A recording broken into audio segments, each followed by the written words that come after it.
So, with Young Justice wrapping up its third season last week and me still very much wanting Tuesday to be a time where I talk about superheroes in the world of animation, I thought it would be fun to start a brand new series called Back in Bat, where I take a look back at the show that still to this day is considered the finest benchmark in superhero cartoons, Batman the Animated Series. Join me, won't you, as I see which episodes stand the test of time, which one don't, and even ones that I might enjoy more now that I'm something sort of resembling an adult. And what better place to start, I ask you, than at the very beginning with the episode entitled On Leather Wings. Well, it was not the first episode to air, it was the first episode produced. The first episode to air actually went to the Cat and Claw Part 1, which aired September 5th, 1992. Why? Because Batman Returns had come out in June, and even back then in the 90s, multimedia cohesion was a big deal. You know, I think enough time has gone by too that people might forget this landmark Batman cartoon didn't air on the WB right away. Instead, it aired on Fox Kids programming block in the after-school time slot. I was always late to get dropped off at home because my bus route had me at the very, very end, but I still vividly remember seeing On Leather Wings for the first time. As we join the episode, a string of pharmaceutical companies in Gotham City have been robbed by a mysterious bat-like creature. Naturally, the newspaper jumped to the conclusion and blamed Batman for these crimes, which means Mayor Hill has to react by putting pressure on Commissioner Gordon and the GCPD.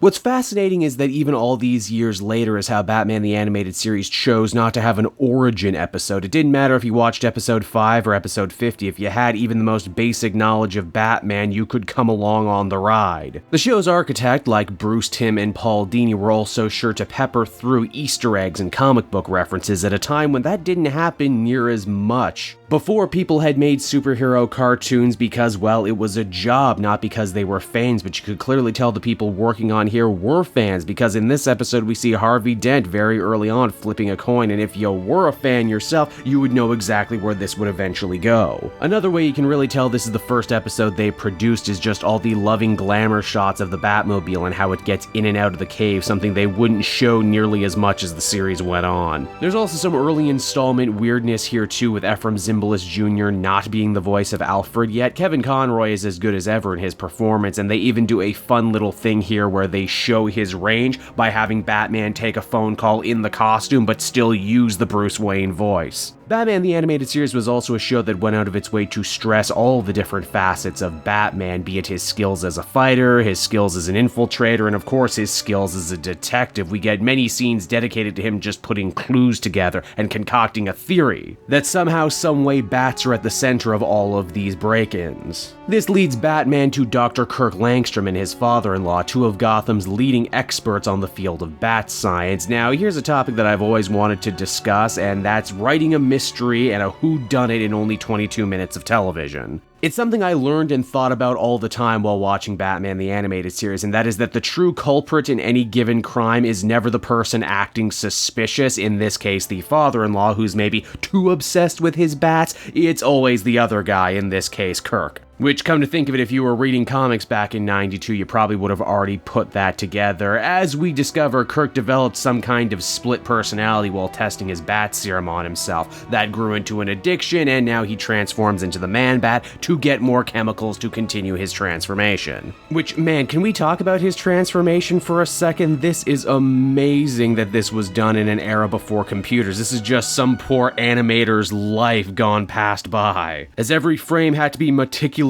drawn out. And it still looks amazing to this day, and it's not even the best transformation scene we would get in Batman the Animated Series. Gotta admit too, it was a pretty bold idea too to have the first villain Batman would come up against in this brand new cartoon not be any of his colorful, famous rogues gallery, but be an actual bat monster to reflect himself. On Leather Wings is also an episode that aimed to show off in a lot of ways. Batman gets taken on a crazy ride being dragged through the skies of Gotham by Man-Bat while the camera swoops in some very, very cinematic and very expensive looking ways. Then of course you have the amazing color palette and especially the otherworldly shadows, creating a masterful level of atmosphere made only possible by drawing the show show on black paper, something the creators had to fight the network for numerous times. And that's even before we talk about the absolutely stellar musical choices here. You gotta think nothing sounded like Batman the Animated Series back in '92. This cartoon had an actual real orchestra behind it. And even today, all I have to do is hear a couple bars of bump, ba-da-da, bump, and I'm right back there. Speaking of pushing things to the next level too, I totally forgot Batman actually bleeds a bit here in this episode, which was super unheard of at the time and even something that today creators would have to fight tooth and nail to actually get. Ultimately, Batman manages to wear down the Man-Bat, beat him into submission, find a cure using his big old science brain, and he even clears his own name with the cops in one night because, well, that's just what Batman does. And so that was On Leather Wings, and if you couldn't tell already, I'm giving this one the stamp of as good as I remember. It set the stage for everything we would come to expect from this new Batman show, and a lot of the visuals still impress today in 2019. Was the mystery ultimately a little simplistic? Yeah, but again, this was being written for kids. And with the benefit of hindsight, we know that plots and characters would only get deeper and more interestingly written as time would go on.